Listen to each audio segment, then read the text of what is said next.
ഭാരതത്തിന്റെ നാനാഭാഗങ്ങളിൽ നിന്നും ആളുകൾ ഇവിടെ കൊഴുകിയെത്തുന്നു. തീർത്ഥാടനം എന്ന് പറഞ്ഞത് നമുക്കറിയാം, ഹിന്ദു തീർത്ഥാടനം അത് വീട്ടിൽ നിന്ന് ഇറങ്ങുക എന്നുള്ളതേ ഉള്ളൂ. പിന്നീട് വഴിയോരങ്ങളിൽ കിടന്നും യാത്ര ചെയ്തും കഷ്ടപ്പെട്ടുമൊക്കെയാണ് ഇവിടേക്ക് എത്തുന്നത്. ഇപ്പോൾ നമ്മളോടൊപ്പം മധ്യപ്രദേശിൽ നിന്നുള്ള കുറച്ച് मध्य दमोह से हैं। हनुमान भक्त है जी, हनुमान जी की सेवक हैं, चरण सेवक हैं, राम जी के चरण सेवक हैं, इसलिए हम अपने प्रभु को दर्शन करने अयोध्या धाम आए हैं। जी, कल मंदिर खुलने वाला है, अब कैसे उसको? आज वो स्वर्णिम रात है, आज अंतिम क्षण है। कल हमारे प्रभु श्री राम अपने राजमहल में विराजमान होंगे और वो अलौकिक दृश्य होगा जब हमारे आराध्य अपने धाम में विराजमान होंगे और इन आंखों से उनके दर्शन होंगे। आपका विचार क्या? कल मंदिर प्राण प्रतिष्ठा है, इसके ऊपर आपका विचार क्या है? हृदय गदगद है। कल हमारे प्रभु श्री राम जी अपने भव्य मंदिर में विराजमान होंगे और बड़ा हर्ष है। जय श्री राम। हमें लग रहा है कि हम स्वर्ग में हैं। हाँ, ये भगवान बजरंग महावीर बजरंग स्वामी जी का मुस्कुरा है। हाँ, ജയ് ശ്രീറാം. ഗതയൊക്കെ ആയിട്ടാണ് രാമഭക്തർ വരുന്നത്. ഹനുമാൻ ഭക്തന്മാരാണ് തങ്ങളെന്നാണ് പറയുന്നത്. ഹനുമാൻ സേനയാണ്. നമുക്കറിയാം, രാമരാവണ യുദ്ധത്തിലൊക്കെ ധർമ്മത്തിന്റെ പക്ഷത്ത് നിന്നുകൊണ്ട് ധർമ്മ വിജയത്തിന് വേണ്ടി പോരാടിയത് ഹനുമാൻ സേനയാണ്. അങ്ങനെയുള്ള ഹനുമാന്റെ ഭക്തന്മാരും ശ്രീരാമ ഡിവോട്ടികളെ കൊണ്ടൊക്കെ ഭക്തിസാന്ദ്രമായ അന്തരീക്ഷമാണ് അയോധ്യയിൽ എങ്ങും. നമ്മളിത് പറയുമ്പോൾ തന്നെ ഉമേഷ്, ഇവിടെ സുരക്ഷാ നിയന്ത്രണങ്ങൾ കൂടി ഉണ്ടാകുന്നുണ്ട്. ഇത്രയും നേരം ഇവിടെ ആളുകൾ രാമമന്ത്രം മുഴക്കി ആയിരക്കണക്കിന് ആളുകളുള്ള ധർമ്മപത്ത് വളരെ പെട്ടെന്ന് തന്നെ ഇപ്പോൾ ക്ലിയർ ചെയ്തിരിക്കുന്നു.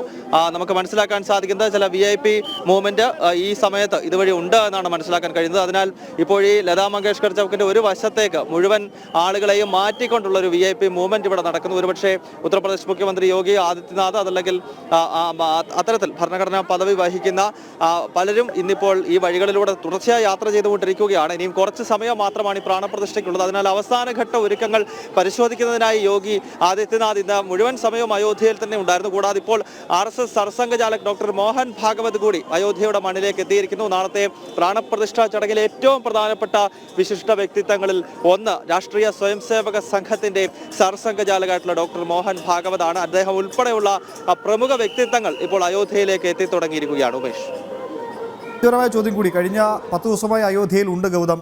ഓർമ്മ വെച്ച കാലം മുതൽ എല്ലാവരും കേൾക്കണം, നമ്മളൊക്കെ ഇങ്ങനെ കേട്ട് വളർന്നതാണ് അയോധ്യ, മധുര, കാശി, കാഞ്ചി, അവന്തിക എന്നൊക്കെ. മധുര ഒരു പരിധിവരെ കോടതിയിലാണ്. അപ്പോൾ അയോധ്യ സ്വപ്നം സാക്ഷാത്കരിക്കുന്ന സ്വപ്ന സാക്ഷാത്കാരത്തിന് സാക്ഷിയാകാൻ അവസരം ലഭിച്ചിരുന്നു. എന്താണ് ആ ഒരു വികാരം?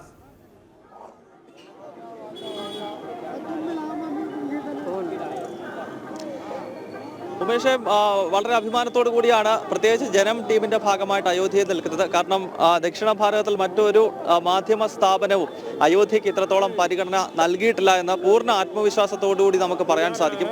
കാരണം അയോധ്യ വിധി വരുന്നതിന് മുൻപും ഇന്ന് രാഷ്ട്രീയ സ്വയംസേവക സംഘത്തിന്റെ മുതിർന്ന പ്രചാരകമായിട്ടുള്ള ജയനന്ദകുമാർ നന്ദേട്ടൻ തന്നെ ഇന്ന് ജനത്തിന്റെ ചർച്ചയിൽ പറഞ്ഞ ഒരു കാര്യമുണ്ട്. കേരളത്തിലെ മാധ്യമങ്ങൾ കഴിഞ്ഞ ദിവസം വരെ ബാബരി മസ്ജിദ് എന്നാണ് പറഞ്ഞിരുന്നത്. ഇന്നിപ്പോൾ വന്ന് ഇവിടുത്തെ ഈ ഒരു വലിയ തരംഗം കാണുമ്പോൾ പലരും രാമഭക്തരായി മാറുന്നുണ്ട്. പക്ഷേ ജനം TV അങ്ങനെ ആയിരുന്നില്ല. ജനം TV പ്രവർത്തനം തുടങ്ങുന്നത് 2015-ലാണ്. അന്ന് മുതൽ തന്നെ നമ്മൾ രാമഭക്തർക്കൊപ്പമാണ് നിന്നിട്ടുള്ളത്. അത് കോടതി വിധി വരുന്നതിന് മുൻപും ശ്രീരാമ ഭക്തർക്ക് വേണ്ടി ഒപ്പം നിന്നിട്ടുള്ള സ്ഥാപനമാണ് ജനം TV. ഇതാ പറയുമ്പോൾ തന്നെ മനസ്സിലാക്കാൻ കഴിയുന്നത് UP മുഖ്യമന്ത്രി യോഗി ആദിത്യനാഥ് അദ്ദേഹം തിരിച്ച് ലക്നൌവിലേക്ക് പോകുന്നതിൻ്റെ ദൃശ്യങ്ങളാണ് എന്നാണ് ഉമേഷ് നമുക്ക് മനസ്സിലാക്കാൻ സാധിക്കുന്നത്. ഇന്ന് നിരവധി യോഗങ്ങൾക്ക് ശേഷം അദ്ദേഹം തിരിച്ച് ഉത്തർപ്രദേശ് തലസ്ഥാനമായ ലക്നൌവിലേക്ക് പോകുന്നു. അതിൻ്റെ ദൃശ്യങ്ങളാണ് പ്രിയപ്പെട്ട പ്രേക്ഷകർ കണ്ടുകൊണ്ട് നിൽക്കുന്നത്. ഇന്നിപ്പോൾ അയോധ്യയിൽ വന്നിട്ടുള്ള ഈ വികസനങ്ങളുടെ എല്ലാം അടിസ്ഥാന കാരണക്കാരായി നമുക്ക് ചൂണ്ടിക്കാണിക്കാൻ കഴിയുന്ന ഒരു വ്യക്തിത്വമാണ് യോഗി ആദിത്യനാഥ്. അദ്ദേഹം ഗോരഖ്പൂർ പീഠാധീശൻ കൂടിയാണ്. അദ്ദേഹം ഉത്തർപ്രദേശിന്റെ മുഖ്യമന്ത്രി സ്ഥാനം അലങ്കരിച്ചതിന് ശേഷമാണ് നാം ഈ കാണുന്ന എല്ലാ മാറ്റങ്ങളും ഈ തീർത്ഥ നഗരിയിൽ ഉണ്ടായത് എന്ന കാര്യത്തിൽ യാതൊരു സംശയവുമില്ല.